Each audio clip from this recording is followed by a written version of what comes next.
이렇게 찍었고요. 저 이제 되돌릴 수 없는 거죠. 되돌릴 수 없습니다 이제. 네. 묶였어. 아, 저희는 뗄래야 뗄 수가 없는 사이가 돼버렸습니다. 이제는 진짜 만수동에 이제 거의 매일 출근하듯이 출근해서 최대한 잘 해서 수익 볼 수 있도록 열심히 한번 뼈를 갈아넣겠습니다. 와, 이거를 한다고 계약을 했다고 전화 온 거잖아. 인마들이 골 때리네. 그럼 저희 왔습니다. 오지마! 오지마! 왔습니다. 저희는 좋은 소식이라고 들고 왔는데 들어오는 데 있잖아. 오늘 약간 부지 느낌이 약간 그 느낌이거든? 까만색 옷 입고 와가지고 약간 이제 무서워 죽겠냐 그래도 지금 무서워하실 거 없습니다. 무서워할 게 없다고 지금. 왜 계약서를 무서워하십니까? 틀린 거 없나? 아니 없습니다. 뭐 어쨌든 어떻게 보면은 굉장히 좋은 건인데 변비 같은 물건이 될 수 있을 것 같아서 내가 한 15번 정도는 더 물어본 것 같긴 하거든. 정말 하려고 이거를 해볼 거야? 라고 물어본 거긴 하잖아. 일단은 좀 나한테 좀 브리핑을 좀 해줄래 한번? 네 번째 사진을 보면은 저희 집이랑 좀 상태가 비슷해요. 얘를 오른쪽처럼 좀 레트로하게 꾸미면은 그래도 찾는 분들이 있지 않을까, 임대 수요가 있지 않을까 싶었거든요. 카페 타일 깔고 좀 이쁘게 꾸며놓은. 네. 어쨌든 이 물건이 저희 최종 가격까지 떨어져서 수의 계약으로 계약을 방금 쓰고 왔는데, 이 물건 같은 경우에는 감정 가격이 5억 6천이었는데 6억부터 시작을 해서 최종적으로 3억 1천만 원까지 떨어졌거든요. 그래서 이 3억 1천만 원까지 떨어진 가격으로 저희가 지금 계약서를 작성해왔습니다. 이제 되돌릴 수가 반값이죠. 없어요. 두려워하지 마세요. 제가 판도라를 열어드리겠습니다. 잘 썼죠? 안 보고 싶어. 반값 떨어졌는데 3억을 가졌다는 거잖아. 맞습니다. 우리가 생각했었던 매매 가격이 얼마였지? 저희가 조사했을 때는 평당 1,000만 원 해서 4억 9천 정도의 매각이 가능할 것으로 조사를 했는데, 그래도 좀 잘 안 팔린다 그랬을 때 한 4억 5천 정도? 진짜 안 팔린다 했을 때 4억 정도는 팔 수 있을 거라 생각해서 수의 계약을 하고 왔습니다. 안 돼도 4억이나 팔 수 있다. 네네. 그래서 3억 천에 받았으니 9천만 원 정도의 수익은 안전마진을 가져간다. 네. 라는 이제 그런 행복한 이제 해를 돌리고 있는 거잖아. 맞습니다. 네. 또 그렇게 생각하면 또 나쁘지 않아. 아, 그럼요. 맞습니다. 맞지? 그죠. 위치는 역세권에 네. 바로 있는 거. 네. 맞지? 그리고 주변에 재개발 재건축 단지가 많아서 네. 이 물건이 좋은 물건이다. 네. 라고 생각한 거잖아. 네. 맞습니다. 토지를 아무리 조사를 해봐도 평당 1,000만 원이하는 잘 보이지 않는다. 네. 네. 그러니까 정확하게 말하면 자루형 토지가 아닌 이상은, 그러니까 골목길을 들어가서 있는 토지가 아니면은 대부분 1,000만 원이 넘는다. 네. 네네. 조사를 했었지. 네. 부동산에서도 우리 꽤 좋게 얘기를 했었지. 평당 1,000만 원 정도는 충분히 팔 수 있다. 네, 충분히 팔 수 있다. 저 희망찬 눈빛 빠르게 있죠. 자, 그랬을 때 이제 생각할 때 이제 요거 같은 경우에 산다 그러면 얼마 정도가 필요하다고 생각한 거지? 감정 가격 대비 확실하게 저렴하게 받았다 보니까 대출은 한 90% 정도 나오겠다, 무난하게 나오겠다라고 생각을 했거든요. 일반적인 대출로는 안 나올 거 아니야? 이제 사업자 대출을 이용하면은 이제 매매 사업자 이런 거? 네네. 매매 사업자, 매매 사업자? 네. 이런 식으로 사업자로 낸다라는 거지? 네, 저희가 이제 바로 타려고 계획을 잡고 이제 들어가는 거니까 매매 사업자 대출로 생각을 해서 들어갔습니다. 근데 이거 같은 경우에 많은 사람들이 매매 사업자를 하면은 양도소득세 아니기 때문에 유리하다고 생각하는데, 이건 지금 국민평이 넘잖아. 네. 그랬을 때는 부가세가 붙잖아. 건물분에 대한 부가세를 내면은 손실을 많이 본다고 생각했는데, 네. 건물분의 부가세를 내다 보니까 지금 건물이 40년이 넘었거든요. 감정평가 기준에 건물이 2,500만 원밖에 안 해요. 그래서 거기에서도 반이 떨어졌잖아요. 그래서 1,250만 원에 대한 10%라 125만 원밖에 안 내요. 그럼 내가 매각할 때에도 예를 들어서 감정가만큼, 그러니까 네. 즉 5억 4천만큼 나와야지만이 2,500만 원을 내는 거네. 네. 그러니까 5%를 내는 거네. 5%. 매매 가격 5%가 부가세가 되는 거네. 네네. 그럼 이제 우리가 산술적으로는 굉장히 좋은 거잖아, 보면. 대출도 잘 나와, 매매 사업주를 하더라도 부가세도 안 나와. 네. 그 다음에 위치도 나쁘지 않아. 그치? 그 다음에 좋다. 시세 차익도 느껴져. 자, 이런 거잖아, 보면은. 네. 그런데 이제 내가 이제 많이 말렸잖아, 보면. 네. 말린 이유가 뭔지는 알고 있지? 네. 이 보면은 요 집 딱 봤을 때는 괜찮아. 딱 샤시가 샤시도 딱 봤을 때 이제 이 분명히 리모델링 했다, 인테리어 했다라는 거지. 건축물을 봤을 때 내부가 굉장히 깨끗할 수 있다 라고 생각을 해서 나도 이제 해보자! 라고 했잖아. 근데 우리가 근데 정말로 부지가 정말 고생을 많이 해가지고 이제 계약하기 전에 소유자와 연락이 됐잖아. 네. 그리고 내부를 봤잖아. 네. 우리 같이 가서 봤잖아. 네. 와. 여기 안 산지 오래된 그런 습한 냄새와 오래된 집의 냄새 같아요. 내려앉은 건가? 네네. 약간 좀 색깔이 좀 그런데 이런 단독주택의 제일 단점이 뭐냐면 문제가 뭐냐면 그러니까 위에서 떨어지면 막으면 되는데 벽에서 타고 들어올 수 있거든. 네네. 나는 그래서 이런 걸 살렸으면 했는데 살릴 수 있는 기준이 맞나? 집을 안 사셨구나. 무너지는 거 아니지? 이게 제일 문제가 벽에서 들어오는 게 제일 문제거든. 습기가 차서 그런가. 내가 내부를 보고 정말 경악을 금치 못했거든.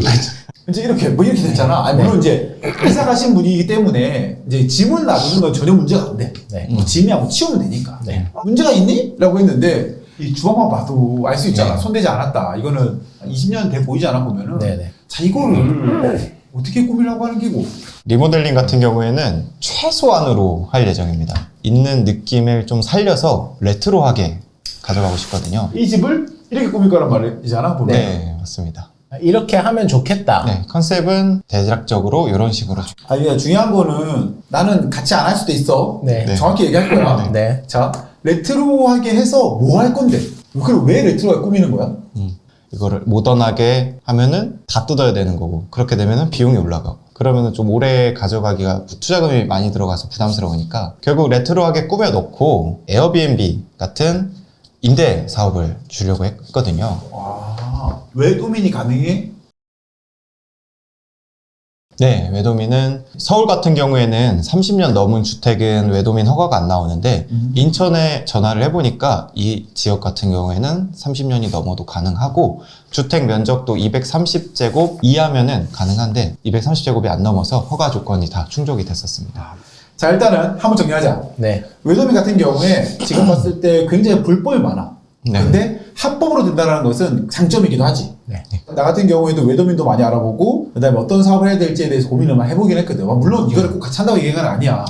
원래 외도민 같은 에어비앤비 같은 경우에 다른 나라는 뭐 그렇게 뭐 규제에 대해서 그렇게 민감하지 않다라고 난 알고 있거든. 근데 대한민국은 굉장히 민감해. 대한민국에서 엄청나게 말이 많았던 거야. 그러니까 숙박시설인데 왜 이걸 하게 만드냐, 사업자 만드냐 이렇게 하다 보니까 이제 에어비앤비에서도 외도민 사업을 더 이상 받지 않아.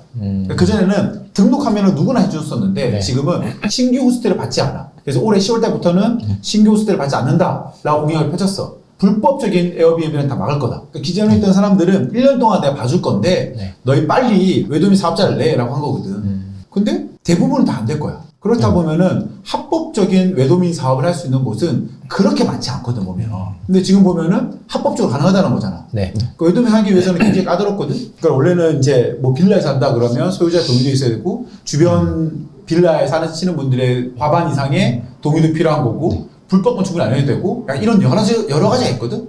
근데 이거는 단독주택이고 네. 누구한테 허락받을 일도 없고 해서 굉장히 좋아. 그리고 내가 생각했을 때 외도민을 생각했을 때 굉장히 좋았던 것 중에 하나는 한 가구잖아. 계단. 외부 계단이 있으면 따로 두 가구로 보거든. 우리는 복층으로 돼 있잖아. 네. 네. 그래서 한 가구로 돼 있어서 넓게 줄 수 있어. 그래서 좋다고 생각을 했는데 내부가 지금 조금 좀 애매했었던 거거든. 근데 외도민을 했을 때는 얼마 정도 수익을 보고하는 거야? 한 달에 한 이자 내고도 한 100만 원 정도는 남지 않을까라는 생각을 했습니다. 나는 이제 그 주택 같은 경우에도 되게 센스 있게 잘 인테리어를 해야 된다 생각을 하거든. 네. 네. 그래서 약간 느낌이 좀 다르긴 하지. 이렇게 느낌을 준 거거든, 이렇게. 레트로한 감성이라고 하지만은 레트로만 가지고는 안 되거든, 보면은. 네. 그러니까 아까 너가 보여줬던 사진 같은 경우에도 물론 뭐 다 좋기는 해. 내가 했을 때는 레트로한 감성과 현대인의 감성이 섞이지 않으면 이게 요즘에는 좋지 않거든. 네네. 그리고 외국인이 우리나라에 왔을 때에는 이 주택을 원했을 때 그것도 약간 좀 우리나라만의 느낌이 있지만 그래도 그 현대인의 느낌이 나야지만이 좋지 않을까라고 생각을 해서 이런 것들도 있고 창을 크게 낸 거거든. 그래서 창을 작게 냈을 때 크게 냈을 때 현대식 창을 냈을 때 안 냈을 때는 느낌이 많이 다르긴 해. 이렇게 안에 이렇게 꾸며놨거든. 얘네들은 다 뜯고 페인트칠한 거야. 나무를 다 뜯고 페인트했지. 아까 말했듯이 레트로 감성을 네네. 통해서 할 수 있지만은 이게 지금 벽돌이잖아 보면은 네. 철을 다 한 다음에 그냥 이렇게 칠한 거지. 이렇게 만들었어 이렇게 그냥 이렇게 이런 느낌으로 그냥. 그래서 어떻게 보면 이렇게 일부러 이렇게 놔둔 것 같아. 다 지어진 거는 맞죠?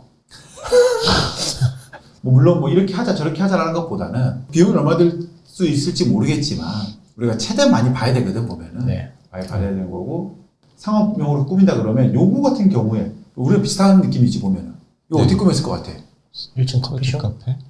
도서관이야. 거북이를 있거든. 이렇게. 그러니까 이런 것들을 이야. 좀 많이 보긴 해야 돼. 물론 이건 돈이 많이 들었어. 아까 훨씬 많이 들긴 했는데 네. 말하고 싶은 거는 내가 봐야지만이 만들 수 있다라는 거지. 그래서 이런 것들을 좀 많이 찾아보면 좋을 것 같아요. 일단은. 네. 네. 그러면 이제 이거 같은 경우에 이제 어느 정도의 한 달 월 수익을 원하고 그다음에 어느 정도의 매각을 가능하다고 생각하는 거니? 줄 생각은? 일단은 외도민 운영해서 한 달에 한 300만 원 정도 저희가 이제 들어갔던 비용을 최소화해서 300만 원 정도 나오면은 이제 이자 내면서 기다렸다가 천천히 저희가 원하는 금액에 매각을 할 수 있을 것 같거든요. 그런 계획을 가지고 있긴 합니다. 그러면 한 달에 현금 흐름을 150에서 200 정도 만들 것이다 네네. 라고 하는 거고 네. 좀 더 버티면서는 내가 원하는 가격에 매각을 할 수 있도록 그때까지는 버틸 것이다. 그 가격은 1,000만 원이면 평당 1,000만 원. 네. 그러면 4억 9천에 나갔다가 네. 조금씩 내려온다든지 네. 이런 식으로 네. 생각해본다는 거지. 네. 네. 그래 해봐.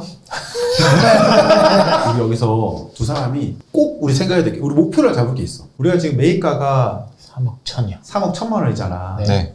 플러스 비용이거든. 내가 굉장히 걱정됐던 부분은 뭐냐면 3억 1,000만 원 매입을 했는데 내가 생각했던 비용은 진짜 한 3천만 원 정도만 들어가야 된다 생각했었거든. 네. 근데 지금 이 비용이 얼마나 플러스 될지 모르겠어. 이게 솔직히 내가 좀 걱정이 되는 부분이야.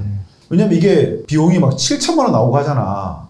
그러면 이거 같은 경우에는 두 개 더 하면은 3.4에서 3.5억이잖아, 네. 보면은. 네. 근데 이거는 이렇게 되면은 3.8억에서 3.9억이 되는 거잖아. 네. 네. 이랬을 때는 이제 3.5억 들어갔다 그러면 4억에 팔아도 5천만 원 벌면은 수익이 나잖아. 네. 괜찮아. 네. 됐는데 이제 7, 8천 많이 넣었다 그러면 우리 1, 2천만 원밖에 안 남잖아. 그런 문제 생길 수 있다. 라고 생각해서 내가 이제 이렇게 했던 거거든. 이렇게 오지마! 씨! 이랬던 건데 어쨌든 우리 목표는 뭐냐면 이 인테리어 비용을 얼마까지 할기고 우리끼리 얘기해보자. 저는 3천입니다. 3천만 원에 다 끝내겠다. 3천만 원도 좀 많을?